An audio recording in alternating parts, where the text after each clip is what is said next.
नमस्कार, आप देख रहे हैं द न्यूज़ पोस्ट और मैं हूं आपके साथ आदित्य। झामुमो विधायक सीता सोरेन के इस्तीफे और भाजपा में जाने के बाद झारखंड की सियासत में कई रंग एक साथ देखने को मिल रही है। दरअसल दिशोम गुरु शिबू सोरेन की दोनों बहू इन दिनों सोशल मीडिया पर एक दूसरे पर आरोप प्रत्यारोप लगा रही हैं। एक तरफ जहां पूर्व मुख्यमंत्री हेमंत सोरेन की पत्नी कल्पना सोरेन अपनी जेठानी सीता सोरेन पर गंभीर आरोप लगा रही हैं, तो वहीं पूर्व मुख्यमंत्री हेमंत सोरेन की भाभी सीता सोरेन कल्पना के सवालों का करारा जवाब दे रही हैं। हाल के दिनों में कल्पना सोरेन ने अपने सोशल मीडिया पर एक पोस्ट कर कहा कि दुर्गा सोरेन ने अपनी पूरी जिंदगी झारखंड अस्मिता के लिए पूंजीपतियों और सामंतवादियों से संघर्ष किया। झारखंड की उस समाजवादी और वामपंथी विचारधारा को तिलांजलि देते हुए सीता ने भाजपा का दामन थाम लिया। यह आदिवासी समाज की उस परंपरा के विपरीत है। आदिवासी समाज ने कभी पीठ दिखाकर समझौता कर आगे बढ़ना नहीं सीखा। झारखंडियों के डीएनए में झुकना नहीं होता।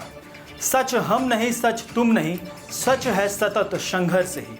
अब कल्पना के इस वार पर प्रतिक्रिया करते हुए सीता सोरेन ने अपने सोशल मीडिया अकाउंट पर लिखा है कि मेरे पति स्वर्गीय दुर्गा सोरेन जी के निधन के बाद मेरे और मेरे बच्चों के जीवन में जो भी परिवर्तन आया वह किसी भयावह सपने से कम नहीं था। मुझे और मेरी बेटियों को न केवल उपेक्षित किया गया बल्कि हमें सामाजिक और राजनीतिक रूप से भी अलग थलग कर दिया गया। ईश्वर जानता है कि मैंने इस दौर में अपने बेटियों को कैसा पाला। मुझे और मेरी बेटियों को उस शून्य में छोड़ दिया गया था जहां से बाहर निकल पाना हमारे लिए असंभव लग रहा था। मैंने न केवल अपना पति खोया बल्कि एक अभिभावक, एक साथी और अपने सबसे बड़े समर्थक को भी खो दिया। मेरे इस्तीफे के पीछे कोई राजनीतिक कारण नहीं है। यह मेरी और मेरी बेटियों की पीड़ा, उपेक्षा और हमारे साथ हुए अन्याय के खिलाफ एक आवाज है। जिस झारखंड मुक्ति मोर्चा को मेरे पति ने अपने खून पसीने से सींचा, वह पार्टी आज अपने मूल्यों और कर्तव्यों से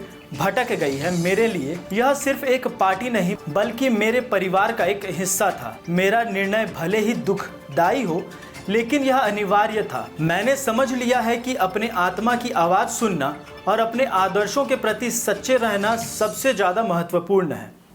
मैं समस्त झारखंड वासियों से अनुरोध करती हूं कि मेरे इस्तीफे को एक व्यक्तिगत संघर्ष के रूप में देखें, ना कि किसी राजनीतिक चाल के रूप में। वरना अगर मैं और मेरे बच्चों ने मुंह खोलकर भयावह सच्चाई उजागर की तो कितनों का राजनीतिक और सत्ता सुख का सपना चूर चूर हो जाएगा और झारखंड की जनता वैसे लोगों के नाम पर थूकेगी जिन्होंने हमेशा से दुर्गा सोरेन और उनके लोगों को मिटाकर समाप्त करने की साजिश की है। लेकिन इस बयानबाजी के बीच बड़ा सवाल यह है कि सीता सोरेन और उनकी बेटियों के सीने में कौन सा वह राज छिपा है जिसके उजागर होने के बाद हेमंत सोरेन की सियासत पर विराम लग सकता है। फिलहाल इस राज के खुलासे के लिए हमें इंतजार करना होगा, देखना होगा कि दो गोतनियों की यह लड़ाई आने वाले दिनों में किस मुकाम तक पहुंचती है और सियासत में अभी कौन से रंग और देखने को मिलता है। फिलहाल द न्यूज़ पोस्ट में इतना ही। ऐसे ही राजनीति से जुड़ी तमाम खबरें हम आपके बीच लाते रहेंगे। तब तक के लिए देखते रहें